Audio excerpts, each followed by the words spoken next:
concept of using the Earth as a return conductor dates back to at least 1884. A historical paper explored this idea, highlighting the Earth's potential as a conductor due to its vast cross-sectional area. The fundamental principle behind this concept lies in the relationship between cross-sectional area, resistance, and conductivity. A larger cross-sectional area generally translates to lower resistance, and consequently, higher conductivity. The Earth, with its immense size, offers numerous parallel paths for current flow, effectively reducing the overall resistance. This lower resistance suggests that the Earth could theoretically carry significant amounts of current. However, the practicality of using the Earth as a return conductor is not solely determined by its inherent conductivity. The critical limiting factor is the impedance at the interface between the Earth and the electrode used to establish the connection. This Earth/electrode contact impedance arises from several factors. Firstly, the contact area between the electrode and the Earth is finite. Even with a large electrode, the actual surface area making direct electrical contact with the soil is limited. This restriction in contact area increases the resistance at the interface. Secondly, the soil itself is not a perfect conductor. Its conductivity depends on several variables including moisture content, mineral composition, and temperature. Dry, sandy soil, for instance, exhibits much higher resistance than moist, clay-rich soil. The composition of the soil surrounding the electrode significantly impacts the overall impedance of the Earth/electrode contact. Thirdly, polarization effects can occur at the electrode/Earth interface. When current flows through the electrode into the Earth, electrochemical reactions can take place, leading to the formation of ion layers and the buildup of charge. This polarization opposes the flow of current and contributes to the impedance. The combined effect of these factors results in a significant Earth/electrode contact impedance.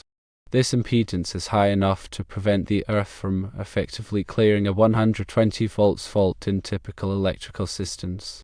In the event of a ground fault, a low impedance path is required to allow sufficient current to flow, tripping the overcurrent protection device such as the circuit breaker or fuse.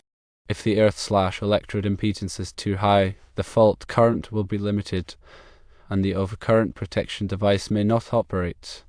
This can create a dangerous situation, as the fault current may persist, potentially leading to overheating, fire hazards, and electric shock risks. Therefore, while the Earth possesses a large cross-sectional area and theoretically low resistance, the practical limitations imposed by the Earth/electrode contact impedance make it unsuitable as a primary return conductor for clearing faults in modern electrical systems. Grounding systems in modern electrical installations rely on dedicated grounding conductors to provide a low impedance path for fault currents.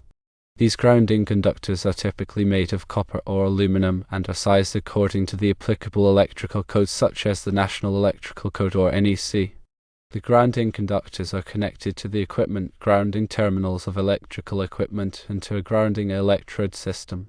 The grounding electrode system consists of one or more grounding electrodes, such as ground rods, ground plates, or underground metallic water pipes that are buried in the earth. The purpose of the grounding electrode system is to provide a connection to the earth that is capable of dissipating fault current safely. The NEC specifies the requirements for grounding electrode systems in Article 250. The NEC requires that the grounding electrode system have a resistance to earth of 25 ohms or less. If the resistance to earth is greater than 25 ohms, an additional grounding electrode is required. The NEC also specifies the size of the grounding conductors. The size of the grounding conductors is based on the size of the overcurrent protection device protecting the circuit. The larger the overcurrent protection device, the larger the grounding conductors must be. The NEC also requires that the grounding conductors be installed in a manner that protects them from physical damage. Grounding conductors must be run in conduit or other protective raceway.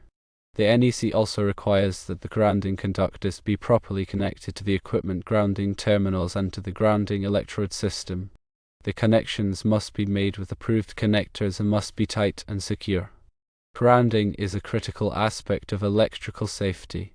A properly installed and maintained grounding system can help to protect people from electric shock and to prevent fires.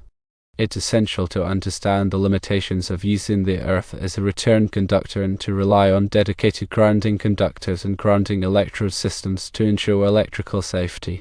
In summary, firstly, the earth has a large cross-sectional area leading to low resistance. Secondly, the earth/electrode contact impedance is too high to clear 120 volts fault effectively. Thirdly, modern electrical systems rely on dedicated grounding conductors for safety. Grounding practices and standards have evolved significantly since the 1880s due to a better understanding of electricity and safety requirements.